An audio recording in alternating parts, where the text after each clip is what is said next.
Hello everyone. Previous class में मैंने आपको किसी सर्कुलर करंट लूप में उसके सेंटर पर मैग्नेटिक फील्ड निकालना समझाया था।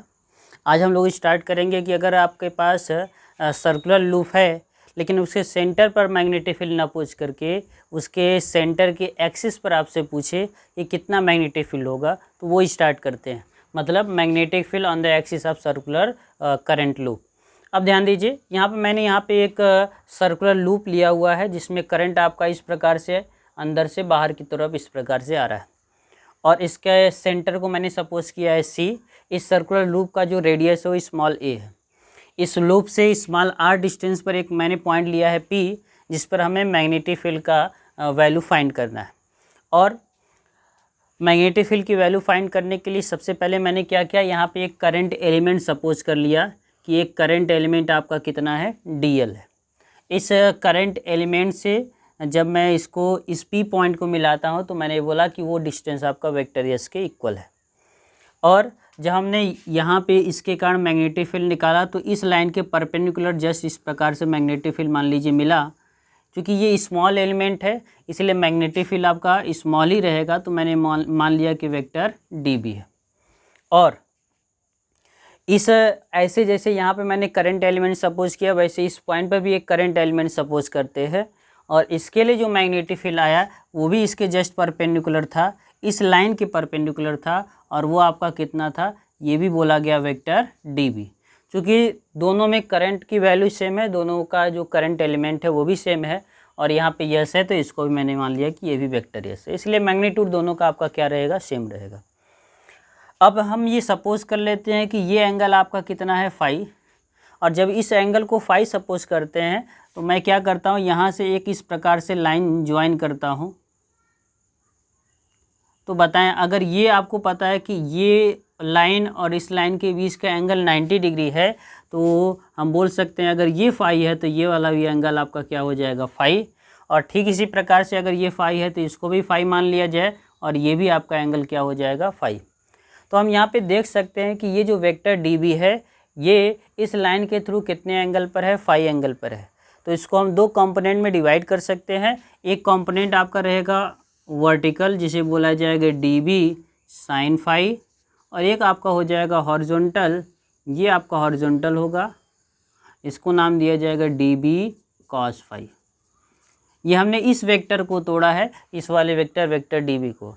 ऐसे ही इस वेक्टर डी बी को अगर दो कंपोनेंट में डिवाइड करेंगे तो यहाँ पे आपको मिलेगा एक वेक्टर और डी बी साइन फाई, और ये नीचे आपको मिल जाएगा डी बी कॉस फाई। तो आप देख रहे हैं, अगर आपको दिख रहा है कि दोनों का एलिमेंट जब सेम था, करंट की वैल्यू सेम थी, तो डी बी का मैग्नीट्यूड तो आपका सेम था, इसलिए बोल सकते हैं ये दोनों वेक्टर जो कि आपका अपोजिट डायरेक्शन में है और तो इनके मैग्नीट्यूड भी आपके सेम है। तो मैग्नीट्यूड सेम अपोजिट डायरेक्शन में, इसलिए ये दोनों क्या हो जाएंगे, कैंसिल। इसलिए इन दोनों के करंट एलिमेंट के कारण जो यहाँ पे नेट मैग्नेटिक फील्ड होगा वो आपका कितना होगा, डी बी साइन फाई और plus d B sine phi. ये हमने ये देखा कि ये स्मॉल एलिमेंट इसके लिए है। अगर हम ये सपोज कर लेते कि यहाँ पे एक स्मॉल एलिमेंट डी एल और यहाँ पे एक स्मॉल एलिमेंट डी एल, दोनों जगह small element D L suppose करते तो फिर से आपको मिलता दो आपके वेक्टर, ये दोनों कैंसिल हो जाते हैं, बाकी दो वेक्टर आपको राइट साइड में जाकर क्या हो जाते हैं, ऐड कर जाते हैं। जैसे ऐसे सपोज कर सकते हैं, मान लीजिए आपने ये मैंने सपोज कर लीजिए एक सर्कुलर लूप है, ये आपका सर्कल है जिसमें करंट का फ्लो हो रहा है और सर्कल के इस सेंटर से स्मॉल आर डिस्टेंस पर यहाँ पे एक पॉइंट पी है और यहाँ पे मैंने लिया हुआ है डीएल, इस डीएल और यहाँ पे एक पॉइंट लिया हुआ है डीएल। तो ये भी करंट एलिमेंट डीएल है, यहाँ पे भी करंट एलिमेंट डीएल है। तो इसके और इसके कारण मैग्नेटिक फील्ड जब मैंने यहाँ पे निकाला तो एक जो दो वर्टिकल वाले हैं ये दोनों आपके कैंसिल हो जाएंगे, लेकिन हॉरिजॉन्टल वाले ये दोनों आपके क्या हो जाएंगे, ऐड हो जाएंगे। ठीक इसी प्रकार से अगर हम एक यहाँ पे करंट एलिमेंट सपोज कर लेते और एक यहाँ पे करंट एलिमेंट सपोज करते, इसका हम यहाँ पे रिजल्टेंट निकालते तो आप देखते दो वेक्टर इधर मिलते डी बी साइन फाई और एक ऊपर मिलता डी बी कॉस फाई, एक नीचे मिलता d B cos phi. Cos वाला फिर से कैंसिल हो जाता, केवल आपको बचता डी बी साइन फाई। इसका मतलब ये है कि जब भी हम हर एक एलिमेंट के लिए टोटल जब मैग्नेटिक फील्ड निकालेंगे तो केवल यही आपको मिलेगा डी बी साइन फाई। तो इसलिए जब पूरे एलिमेंट के लिए टोटल कंडक्टिंग वायर के लिए अगर हम मैग्नेटिक फील्ड निकालेंगे तो आपको क्या करना पड़ेगा, इसका इंटीग्रेशन। तो इससे पहले इंटीग्रेशन करने से पहले हमें ये पता होना चाहिए डी की वैल्यू क्या है। तो सबसे पहले हम डी निकालते हैं बायो-सेवर्ट लॉ से। तो बायो-सेवर्ट लॉ का यूज़ करते हुए जब हम डी की वैल्यू निकालते हैं तो फार्मूला क्या कहता है, mu naught upon 4 pi i d L sine theta. देखिए एंगल थोड़ा ध्यान से देखें, एंगल जब हम इससे लेंगे तो ये वाला एंगल हमेशा, देखिए ये यहाँ पे करंट एलिमेंट इस प्रकार से है, जब करंट एलिमेंट को ध्यान से देखा जाए और इसको देखा जाए तो ये एंगल हमेशा क्या बनेगा, 90 डिग्री। इसके और इसके इस वाले वेक्टर एस और ये जो आपका वेक्टर डी एल है, दोनों के बीच का एंगल क्या रहेगा, 90 डिग्री। इसलिए यहाँ पे थीटा की वैल्यू हम क्या रखेंगे, 90 डिग्री रखेंगे। तो आई डी एल साइन थीटा के प्लेस पे साइन 90 डिवाइड बाई डिस्टेंस जो आपका रहता है, तो डिस्टेंस आपका यस है तो लिख दिया मैंने यस का स्क्वायर, और साइन 90 की वैल्यू 1 हो जाएगी। तो फार्मूला मिल गया d B is equal to mu naught upon 4 pi i d l divide by s square. ये मैंने मान लिया कि ये इक्वेशन नंबर आपका क्या है, फर्स्ट है।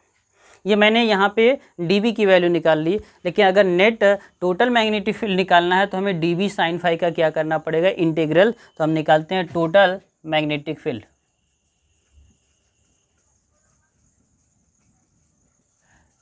Total magnetic field B is equal to हो जाएगा इंटीग्रल, और किसका इंटीग्रल करेंगे, डी बी साइन फाई का करेंगे, क्योंकि बाकी ये दोनों क्या हो जा रहे हैं, कैंसिल हो जा रहे हैं।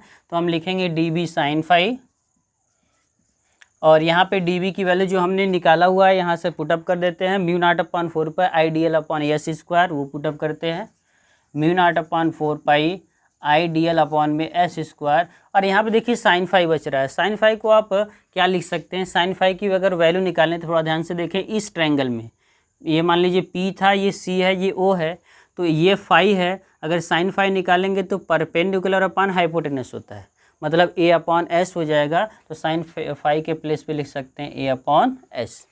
अब जो आपका कांस्टेंट टर्म है उसको बाहर निकाल लिया जाए, तो कांस्टेंट टर्म आपको क्या दिख रहा है, कांस्टेंट टर्म आपको दिख रहा है म्यू नॉट अपॉन 4 पाई दिख रहा है, आई दिख रहा है, ए दिख रहा है, डिवाइड बाई एस का cube, S square into S क्या हो जाएगा, एस क्यूब। इंटीग्रल आपको क्या बच रहा है, डी एल। डी एल का मतलब इस करंट एलिमेंट का हमें क्या करना है, इंटीग्रल। और जब टोटल निकालेंगे तो किसके इक्वल आएगा, सरकमफ्रेंस के इक्वल आ जाएगा, और सरकमफ्रेंस के लिए रेडियस कितना है, ए, तो सरकमफ्रेंस हो जाएगा 2 पाई इंटू ए। तो फार्मूला बन जाएगा म्यू नॉट अपॉन 4 पाई आई इंटू ए अपॉन एस क्यूब इंटू आप लिख सकते हैं यहाँ पे डी एल को इस सरकमफ्रेंस के इक्वल, तो हमने लिखा क्या, 2 पाई इंटू ए। तो यहाँ पे दिख रहा है पाई और पाई कैंसिल हो जाएगा, 2 और 2 कैंसिल हो जाएगा, तो बी की वैल्यू मिलेगी mu naught upon 2 I into A square divide by कितना, एस का क्यूब। यही मेन फार्मूला होता है कि अगर हम किसी भी सर्कुलर लूप के सेंटर के एक्सिस पर मैग्नेटिक फील्ड निकालेंगे तो mu naught upon 2 I into A square upon में एस क्यूब। लेकिन हर जगह आपको एस की वैल्यू गिवन नहीं रहेगी, तो आप यहाँ पे यस की वैल्यू हटा सकते हैं, क्योंकि अगर हम राइट ट्रायंगल में देखें, इस राइट ट्रायंगल में, तो आप यस की वैल्यू निकाल सकते हैं रूट में ए स्क्वायर प्लस आर स्क्वायर, इसका square, perpendicular square plus base का स्क्वायर। या आप ये भी लिख सकते हैं कि यस किसके इक्वल होगा, ए स्क्वायर प्लस आर स्क्वायर का पावर हाफ। तो ये जो यस की वैल्यू हमने निकाला है, यस की वैल्यू यहाँ पे पुटअप कर देंगे तो मैग्नेटिक फील्ड का एक फार्मूला आपको मिल जाएगा, B is equal to mu naught upon 2 I, देखिए म्यू नॉट अपॉन 2 लिख दिया, आई लिख दिया, ए स्क्वायर है, और डिवाइड बाई आपको क्या मिलेगा, नीचे एस का क्यूब है, मतलब इसका क्यूब करेंगे, पावर हाफ है तो क्या हो जाएगा 3/2, तो लिखा जाएगा आपको ए स्क्वायर प्लस आर स्क्वायर का पावर 3/2। इसी को बोला जाता है कि सेंटर के एक्सिस पर मैग्नेटिक फील्ड। और इसमें हम केसेस भी बना सकते हैं, अगर आप चाहो तो इसके सेंटर पर भी फाइंड कर सकते हैं। अगर हम इसके हेल्प से आपसे पूछा जाए कि सेंटर पर बताइए मैग्नेटिक फील्ड कितना होगा, तो सेंटर के लिए आप ये कह सकते हो कि आर की वैल्यू 0। तो हम लिखेंगे यहाँ पे for centre, for magnetic field at centre. अगर आपसे पूछा जाए कि सेंटर पर मैग्नेटिक फील्ड बताइए, उसके लिए हम ये कह सकते हैं, ये आर नहीं रहेगा। जब सेंटर पर पूछा जाए तो ये डिस्टेंस लेंगे नहीं, तो आर की वैल्यू 0 हो जाएगी। तो आर की वैल्यू जब हम 0 पुटअप करते हैं तो बी की वैल्यू आपको क्या मिल जाएगी, mu naught upon 2 I into A square divide by, यहाँ पे देखिए आर की वैल्यू मेरे पास 0 है, जब मैं आर की वैल्यू 0 पुटअप करता हूँ ये 0 हो जाएगा, ए स्क्वायर का पावर मिल जाएगा 3/2, तो 2 आपका कैंसिल हो जा रहा है, तो आपको मिल रहा है B is equal to mu naught upon 2 I into, देखिए ए स्क्वायर नीचे आपका ए क्यूब है, तो ए स्क्वायर आपका कैंसिल होकर क्या आ जाएगा ए, और आपको याद होना चाहिए यही फार्मूला आपने सेंटर के लिए भी प्रूव किया है, mu not I upon 2a। तो ये याद रहे कि अगर सेंटर की एक्सिस पर पूछे तो हम ये फार्मूला लगाएंगे, और अगर सेंटर पर पूछे तो हमारे इक्वल टू 0 करके ये फार्मूला अप्लाई कर सकते हैं। तो ये डेरिवेशन आपका प्रिपेयर रहे कि अगर सेंटर के एक्सिस पर मैग्नेटिक फील्ड पूछे तो ये लगाएंगे। Thank you.